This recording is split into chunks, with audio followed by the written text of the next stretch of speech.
Good morning. आज हम बातें करेंगे 9वें चैप्टर से, जिसका नाम है अंतर्राष्ट्रीय व्यापार, इंटरनेशनल ट्रेड। इसमें इंटरनेशनल ट्रेड की हिस्ट्री के बारे में, अंतर्राष्ट्रीय व्यापार का इतिहास क्या है उसके बारे में। अगर हम प्राचीन समय की बातें करें तो जो व्यापार है वो स्थानीय बाजारों तक ही सीमित था। इसके कुछ कारण भी थे, जैसे जो व्यापार था वो लंबी दूरी तक अगर करना हो तो जोखिम भरा भी था। परिवहन और यातायात के साधन जो हैं वो भी सीमित मात्रा में थे, उनका ज़्यादा विकास नहीं हो पाया था। और वस्तुओं की मांग और विशेष दोनों ही नगण्य होते थे, व्यापार के लिए बचता ही नहीं था। ये कुछ वजह थी जो स्थानीय बाजारों तक ही व्यापार है वो सीमित था। लोग अपने संसाधनों का अधिकांश जो भाग है वो अपने भोजन और वस्त्रों पर ही खर्च किया करते थे।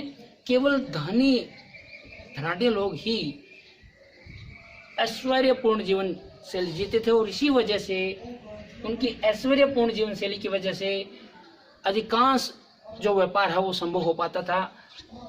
जैसे उनके लिए महंगी वस्तुएं हैं, वस्त्र हैं, परिधान हैं, इत्र हैं, इन चीज़ों के लिए, या स्वास्थ्यवर्धक जो टॉनिक हैं, उनका व्यापार इन धनी लोगों के लिए ही होता था।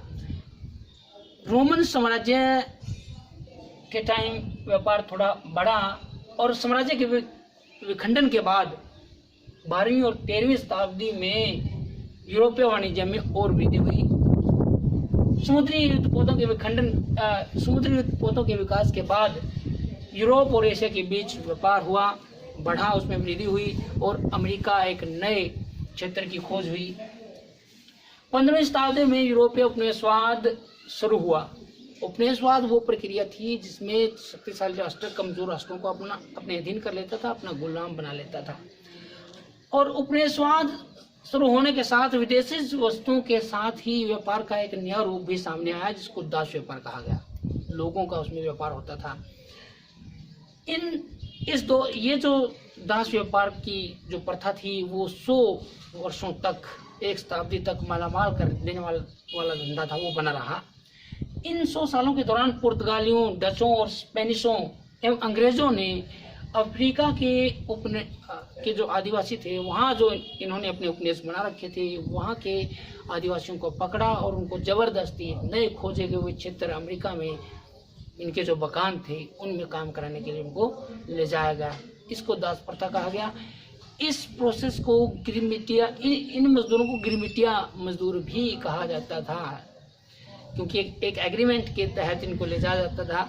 एग्रीमेंट को जो लोकल भाषा में जो लोग थे, वो अनपढ़ जो थे, वो ग्रीमिट बोलते थे और इसलिए इसको ग्रीमिट मजदूर भी इनको कहा जाता है, ग्रीमिटिया मजदूर। इंग्लैंड में उपजी औद्योगिक क्रांति के बाद कच्चे माल जैसे ऊन, कपास, खनिज, मांस और अनाज इत्यादि की मांग बढ़ी, किंतु विनिर्मित वस्तुओं की तुलना में उनका जो मूल्य था वो कम हो गया। औद्योगिक जो राष्ट्र थे वो कच्चे माल का आयात करते थे और निर्मित माल को दूसरे क्षेत्रों में भेजते थे ज़्यादा कीमत पर। 19वीं सदी के उत्तरार्ध में प्राथमिक वस्तुओं का उत्पादन करने वाले जो राष्ट्र थे उनका महत्व कम हो गया और औद्योगिक राष्ट्रों का महत्व बढ़ा और वो एक दूसरे के ग्राहक भी बन गए। फर्स्ट और सेकंड वर्ल्ड वॉर के दौरान राष्ट्रों ने पहली बार व्यापार कर और मात्रात्मक जो प्रतिबंध है वो लगाए, लेकिन युद्धोत्तर काल के बाद GATT, general agreement on tariff and trade जैसी संस्थाओं ने, जिसका नाम बाद में बदलकर WTO कर दिया गया, वर्ल्ड ट्रेड ऑर्गेनाइजेशन कर दिया गया, इसने व्यापार शुल्क को कम करने में सहायता भी की।